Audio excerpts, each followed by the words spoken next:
चमकते हुए सितारों से भरे एक पुरस्कून जंगल में एक नन्ही परी आयशा अपने वालिदीन के साथ रहती थी।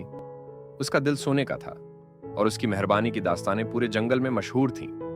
आयशा का एक ही मकसद था, हर मखलूक की मदद करना और उनकी जिंदगियों में खुशियां भरना। एक दिन जब आयशा जंगल के रास्ते पर चल रही थी, उसने देखा कि एक है बूढ़ा शख्स गर कर दर्द से कराह रहा है। उसके कपड़े फटे हुए थे और उसके चेहरे पर मायूसी की झरियां थीं। आयशा ने फौरन उसकी मदद करने का फैसला किया। उसने अपनी हमेशा की दोस्त के साथ मिलकर उसकी मदद की। जादुई छुरी को हिलाया और बूढ़े शख्स के जख्म ठीक हो गए। उसने उसका हाथ थामा और उसे सहारा दिया।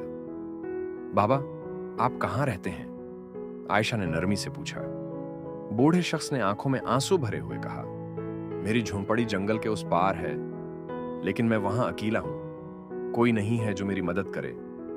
आयशा का दिल पिघल गया। उसने बूढ़े शख्स को अपने साथ ले जाने का फैसला किया। उसने उसकी झोंपड़ी को जादुई छुरी से खूबसूरत घर में तब्दील कर दिया, जहां हर सहूलत मौजूद थी।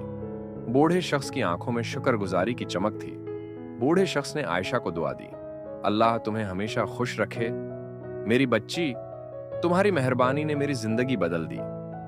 आयशा की उस मेहरबानी की दास्तान जल्द ही पूरे जंगल हो गई, मैं फैल गई। सब जानवर और परिंदे आयशा को अपनी परी मानने लगे। उसकी मदद करने की आदत ने उसे सबकी दिलों की धड़कन बना दिया। एक दिन जंगल में एक बड़ा तूफान आया और सब जानवर डर गए। आयशा ने अपनी जादुई छुरी से एक हिफाजती हिसार बनाया, जिससे सब जानवर महफूज रहे। उसकी बहादुरी और मेहरबानी ने सबके दिलों में उसकी कदर और भी बढ़ा दी। आयशा की मेहरबानी और कुर्बानी की कहानियां नस्ल दर नस्ल चलती रहीं।